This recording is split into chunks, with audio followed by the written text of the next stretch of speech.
Welcome to Colney Talk Podcast.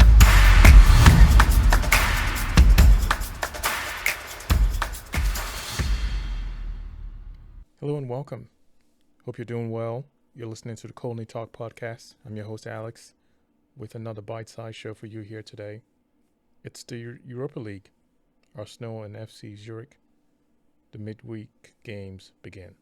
But before we get on the show, I'd like to say rest in peace, Queen Elizabeth. It is a historic moment, I'm sure, for people in the United Kingdom and all over the world. We do feel this loss. It is quite a big effect.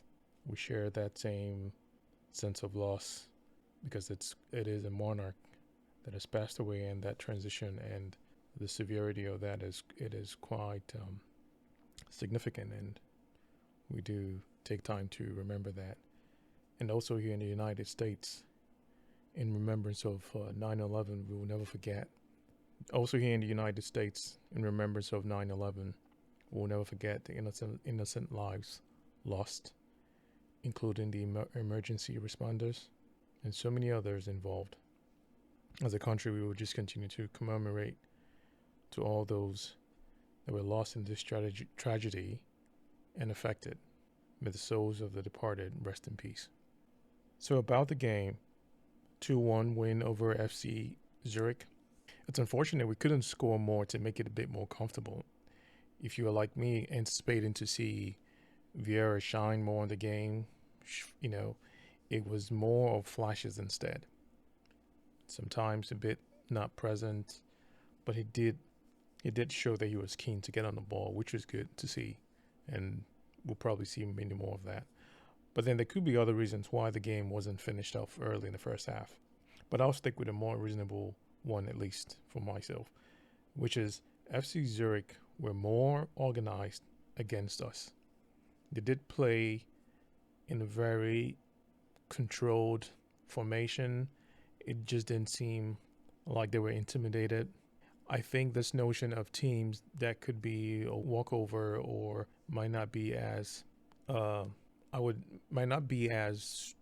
me now, but it's a misconception that continues to grow. But I think the excitement about Europa League, it's really about the upsets. The teams that we've never heard about, the teams that we think that they will just come and will be smashed up with 6 or 4 goals, or like a heavy dominant team playing against a no-name team, so to speak. It's not like that anymore. These teams, they are competing. The levels of competition has grown because these players are playing just as good. So in that same thought, I think FC Zurich played a strong game. Arsenal team, they tried to make a lot of things happen without passes in the middle, but we gave Zurich some encouragement to allow them to counter, which did happen a lot of times. It did cause us to break and try to retreat and create some more control in the back. We were sloppy in possessions at times, lost the ball and had to keep making those transitions. But we did get lucky because FC Zurich's finishes were non-existent. I'll be honest with that. If you go back and see the highlights, the shots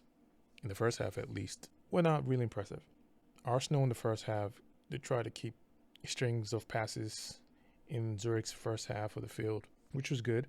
The passing rhythm could have been better, but it grew on a little bit more. We were dominant. We had a lot of possession in the game. Not if you've heard that before, because it's what we typically do. And we used that to develop more of our plan and imposing ourselves in the game, but we didn't really execute. We didn't really do a lot of that. There were great passes that happened, but because of these other sloppy moments, it did break off a lot of those flows and didn't really keep us as fluid as we wanted to, especially in the boxes. Now, that is not a good problem, and I think that it's something I'm hoping when they're training, they continue to work on that and improve. Yes, this is the bench squad coming in to play the first competition game, so we should see some rust. There are some players who just can't really perform at their high level just coming off the bench and just getting to play a competition game. But they do train. They all train just the same. We all know it's not as you train, and the way you play your training does equally as a live competition. But at least you try to get that familiarity or get yourself really game sharp for the match. So that's how I see it. I think you can say this is an organic progression to continue imposing ourselves in their boxes, staying in sync with our 1-2 touches to score or finish things off. This is more so for a hope that we are seeing that happen in the next game and seeing these chances taken, seeing this aggressive nature of finishing and clearing and being ruthless in front of goal, making sure that we can make quick and precise decisions when we're trying to execute to score. We just have to be clinical. That's it. I mean, we did well in transition when we did lose the ball. A lot of that in the game, and I will speak more on that with regards to my candidates. So I have my top 3-1 candidates. I'll start with Xhaka. He was the captain of the team. He showed up really well in the game. Xhaka intercepted a lot of our passes to create our transition plays. He controlled the game. He controlled the team, rather, helped maintain our structure, and had everyone stay alert in different positions that we were. And that was really good to have in his presence, on the field in different times to keep us in the game. He played really well. He did lead presses from the front. That was so surprising to see. I just would see him in the box. He's a box-to-box guy anyway, but pressing from the front, that was a shock, but I liked seeing that, kind of giving the team that encouragement to move with him as well. They do that anyways. He had a lot of great rotations in the midfield. He got back quick to cover open spaces in the box, and these passes that he was making just helped control the tempo of the game and how we were moving with our formation. So that's a really great thing to see Jacques shine in this way. Up next, Eddie. I like how Eddie was in the game. He played really, really well. He accelerated our counter for that first goal. Really nice heads-up play and, moving really well. He got into pockets at different times with his movement. You can always see Eddie is quick to react, to just move forward, and I like that. When he was on the ball, he was just ready to just turn and move up, and that's the precise thing that you expect Eddie to do. So it was encouraging. More so than anything, his decision making when it came to executing is exactly what I've been talking about for Saka and Martinelli. They are not the same players, I get it, but one two he's turned into to shoot or strike or do something in terms of executing. That's all we can ask for. We don't expect or think these actions are to hoof the ball over the net to just to satisfy making those quick actions, but he continues to do that, and over time he'll get more results. So I'm hoping Saka and Nelly do something similar where their execution and the reactions are just so in a millisecond quick. But that was a very great display from Eddie.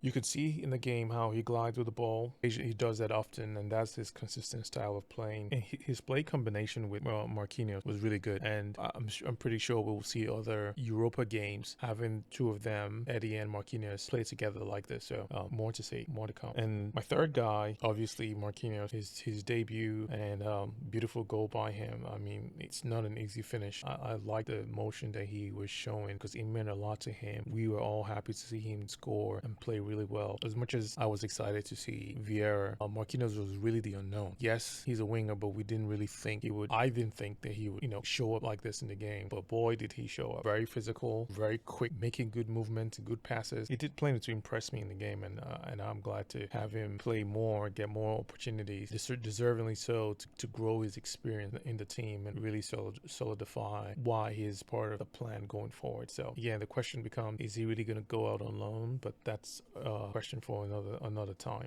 The way he really moved through balls, he is deceptively fast, and I know we're definitely going to need a lot of that when it comes to our attacking arsenal, pun intended rather. Now the other guy today was, to me, Martinelli. He was just not sharp as he usually was. I don't know if it's because of the change of the squad on the personnel on the field, but he just was not his usual self. He had at least two clear chances where he could have scored, and he missed that. He is my one other guy candidate in this game because Martinelli could have imposed himself the way Eddie did because he had those chances. I'm not sure why he just didn't really click or show the way that he would in the other game.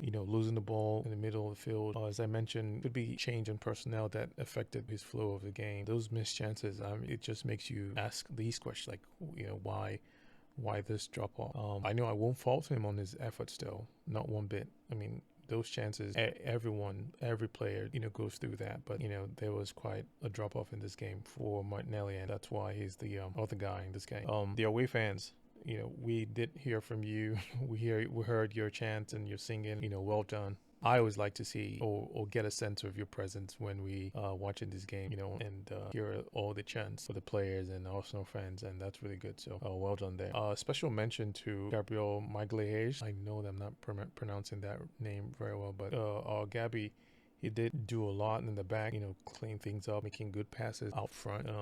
He's one of the mainstays in the back, and I think it's worth mentioning that he did create that same solid structure in the back, playing alongside Rob Holden. So, special mention for him in this game. But I'm sure we'll probably see a little bit more of his leadership on the defensive side in a few more of these Europa games. I do wonder if he is off the field, who replaces him in that spot. I can't think of it right now, but that's another question. So yeah, that's it for this bite-sized episode. I hope you enjoyed this very short podcast. Please share with your friends.